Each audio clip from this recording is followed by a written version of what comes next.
Hi friends, welcome back to our channel tasty veggies by Mounika. ఎలా ఉన్నారు? అందరూ బాగున్నారా? సో ఈరోజు బ్లాగ్ వచ్చేసరికి ఇంకా మార్నింగ్ ఇంకా పూజతో స్టార్ట్ చేశాను. సో మీకైతే ఈ వ్లాగ్లో సుబ్రహ్మణ్యేశ్వర స్వామి కళ్యాణం చూపించిపోతున్నాను. ఇది చాలా లేట్ అయిందండి వ్లాగ్, కాకపోతే లేట్ అయినా సో ఎడిట్ చేసి పెడుతున్నాను. చూడండి, అంటే సుబ్రహ్మణ్యేశ్వర స్వామి షష్ఠి జరిగింది కదా, ముందు ఇంకా స్వామివారికి ఉత్సవాలు అవి చేస్తూ ఉంటారు కదా, రకరకాల ఏమంటారు కళ్యాణాలు, తర్వాత అభిషేకాలు అన్నీ చేస్తూ ఉంటారు కదా. ఒక్కొక్క రోజు ఒక్కొక్కటి ఊరేగింపు అన్నీ జరుగుతూ ఉంటాయి కదా. వాటిలోనే ఒకరోజు కళ్యాణం జరిగితే చూడటానికైతే మేము వెళ్తున్నాము. ఫస్ట్ టైం అనమాట వెళ్ళడము, పైగా దగ్గర నుంచి అలా చూడటం, కళ్యాణం మొత్తం పూర్తయ్యేంత వరకు. అంటే నేనైతే ఫస్ట్ టైం చూస్తున్నాను. సో మీకు కూడా చూపిద్దామని చెప్పి లేట్ అయినా బ్లాగ్ అయితే షేర్ చేస్తున్నాను. ఇక్కడ మేము ఈవినింగ్ జరిగిందనమాట కళ్యాణము. అయితే నేను ఇంట్లో పనులన్నీ చేసుకుని ఇంకా రెడీ అయ్యి వెళ్తున్నాను గుడి దగ్గరికి. ఈ గుడి అయితే మా అక్క వాళ్ళ హస్బెండ్ అనమాట. మీకు ఇంకా క్లియర్గా చెప్పాలంటే మా అక్క వాళ్ళ హస్బెండ్ ఈ పూజ అంతా చేయిస్తున్నారనమాట. దానికోసం అందుకే మేము ఇంత దగ్గరగా చూడగలుగుతున్నాం ఫస్ట్ టైం అనమాట. వల్లి దేవసేన స్వామివారి కళ్యాణం జరుగుతుంది. ఇక్కడ చాలామంది ఆల్రెడీ మేము వెళ్ళేసరికి వచ్చేసారు. ఇంకా మేము వెళ్ళాక స్టార్ట్ అయ్యింది. మేము ఇంకా పిల్లలతో నేనైతే ఫస్ట్ టైం ఆఖరి వరకు ఉన్నాను, మొత్తం అంతా చూసాము. కొన్ని చోట్ల వీడియోస్ అయితే క్లిప్పింగ్ చేశాను. అలాగే ఈ టెంపుల్ కూడా ఫుల్గా నేను వీడియో తీశాను, అది కూడా షేర్ చేస్తాను.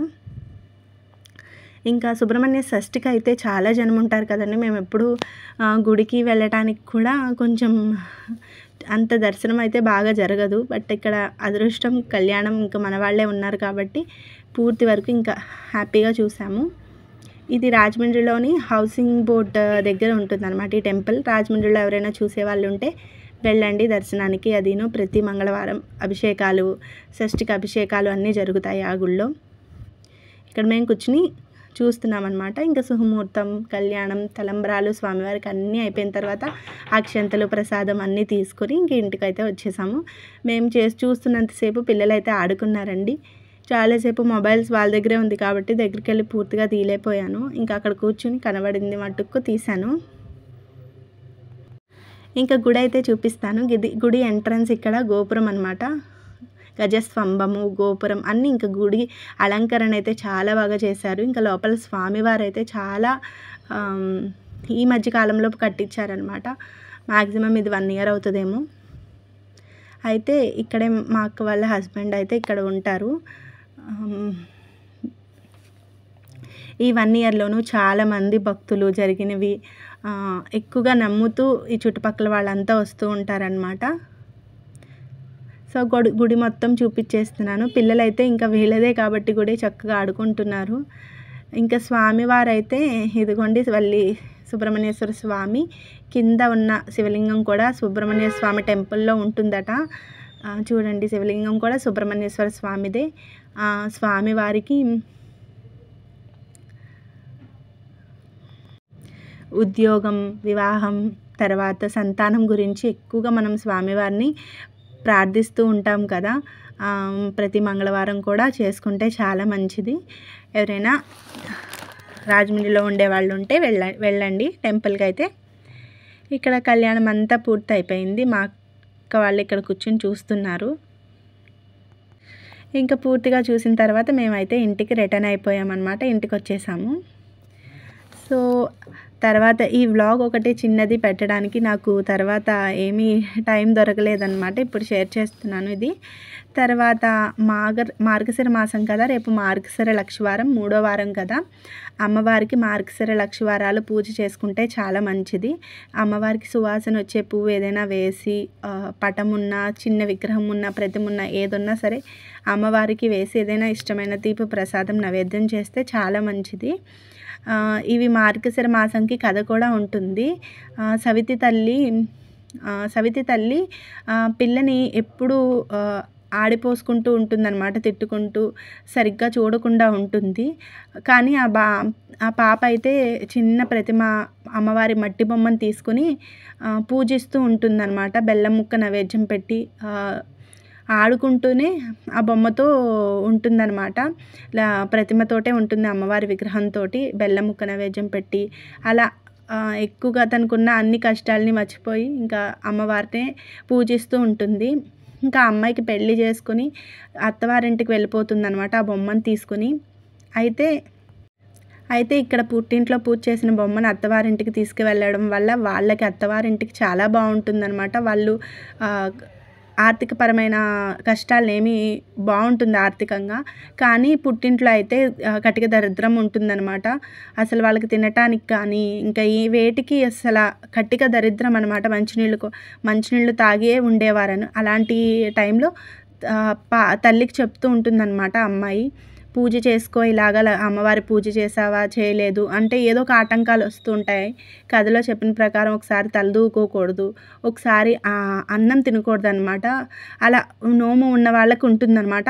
ఆఖరి వారం వరకు ఇంకా ఏదో ఒక ఆటంకంతో పిల్ల చేసేసుకుంటుంది, తల్లికి ఆటంకాలు వచ్చేస్తూ ఉంటుంది. ఈసారి అలా కాదని చెప్పి పుష్యమాసం మొదటి లక్షవారం ఇంకా తల్లిని తనకు చీర కొంగు కట్టేసుకుని ఎలాగోలాగ మొత్తానికి పూజ అయితే చేయించి అక్షింతలు అయితే అమ్మవారివి వేసుకోగానే ఇంకా వాళ్ళు అప్పటి నుంచి వాళ్ళకి ఆర్థికపరమైన కష్టాలు తొలగి అంతా సుఖ సంతోషాలతో ఉంటారనమాట.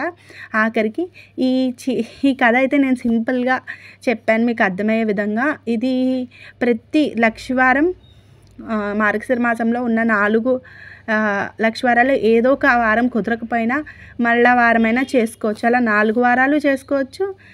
ఒక్కొక్క వారమైనా ఇలా విడిగా పీట పెట్టుకుని అమ్మవారిని అలంకరించుకుని ప్రసాదం చేసి వీలైతే కథ చదువుకుని అక్షంతలు వేసుకుని అలా చేసుకోవచ్చు. ఎవరైనా చేసుకోవచ్చు ఈ కథ. ఆర్థికపరమైన సమస్యలతో బాధపడుతున్న వాళ్ళకి అమ్మవారి అనుగ్రహం కోసం ఈ పూజ చేసుకోవచ్చు. రేపే కాబట్టి చేసుకోండి పూజ అయితే. ఇక్కడ నేనైతే మార్గశిర పౌర్ణమి అన్నాను కదా, చాలా మంచి రోజు కదా ఆ రోజు. ఇంకా నేను పూజ అయితే అలా చేసుకున్నాను. తర్వాత సండే వచ్చింది కాబట్టి పిల్లలు ఇంట్లోనే ఉన్నారు. ఇంకా టిఫిన్కి అయితే రెడీ చేస్తున్నాను. ఇడ్లీ బ్యాటర్స్ అవి ఏం లేవన్నమాట. ఇంకా పూరీ చేసేద్దామని చెప్పి పూరీ పిండి కలిపేసాను. పూరీలు ఏంటంటే ఒక 10 నిమిషాల్లో చేసేసాను అనమాట. ఎక్కువ నానవసరం లేదు కదా. ఇక్కడ ఏంటంటే నేను అమ్మవారికి పొగ్గులు సాంబ్రాణి ధూపం వేసాను. నాకేంటంటే ఈసారి కుందులు కొనుక్కుంటాం కదా, వాటికంటే బొగ్గులే చాలా బెటర్ అనిపించింది. ఇల్లంతా ఇలా ధూపంగా చాలా బాగుందన్నమాట, ఫ్రెష్ ఫీలింగ్ తోటి. ఇంకా కొంచెం ఈ వ్లాగ్ ఎలా పోస్ట్ చేయాలి, కళ్యాణం వ్లాగ్ అన్నది నాకు వీడియోస్ ఏం దొరకలేదన్నమాట. సో ఇలా పోస్ట్ చేస్తున్నా. రేపైతే ఒక డే వ్లాగ్ అయితే షూట్ చేశాను. రేపు ఈవినింగ్ కానీ మార్నింగ్ కానీ పోస్ట్ చేస్తాను. సో వీడియోస్ నచ్చితే తప్పకుండా నా ఛానల్ని ఫస్ట్ టైం చూసేవాళ్ళు ఒక చిన్న లైక్తో చూడండి. వీడియో మొత్తం చూడండి. నచ్చితే ఒక చిన్న లైక్ ఇవ్వండి లాస్ట్లో. తర్వాత ఎలా ఉన్నాయి ఏంటి అన్నది కామెంట్ సెక్షన్లో షేర్ చేసేసుకోండి. ఫస్ట్ టైం చూసేవాళ్ళు సబ్స్క్రైబ్ చేసుకుని బెల్ బటన్ కూడా యాక్టివేట్ చేసుకుంటే నేను ఏ వీడియోస్ రెగ్యులర్గా పెట్టే వీడియోస్ అన్నీ కూడా మీకు నోటిఫికేషన్స్ వస్తాయి. ఇక్కడ మా వాడైతే ఇంట్లో ఉన్నారు అంటే నేను వంటగదిలో ఏం చేస్తానో ఒకసారి చెక్ చేస్తారు. ఇలా వెళ్ళగానే వాళ్ళు పొయ్యి దగ్గరకు వచ్చేస్తారనమాట. ఇంకా మా వాడే వస్తాడు. ఇంకా పాప అయితే రాదు, ఎందుకంటే రివర్స్ అనమాట. ఆడపిల్లలు ఇంట్రెస్ట్ చూపిస్తారు ఇలాంటి వాటిల్లో, మా వాడు చూపిస్తాడు అంతే. సో వీళ్ళకైతే ఇంకా ఇష్టమైన టిఫిన్ పూరీ అయితే చేసేసాను, పూరీ కర్రీ. ఈ వ్లాగ్ కూడా ఎండ్కి వచ్చేసింది. ఇక్కడితో వ్లాగ్ అయితే ఎండ్ చేసేస్తున్నాను. Thank you so much for watching. Subscribe చేసుకోవడం మర్చిపోకండి. నేను ఏ వీడియో పెట్టినా మీకు నోటిఫికేషన్స్తో రావాలంటే తప్పకుండా సబ్స్క్రైబ్ చేసుకోండి. Thank you so much for watching. Bye bye.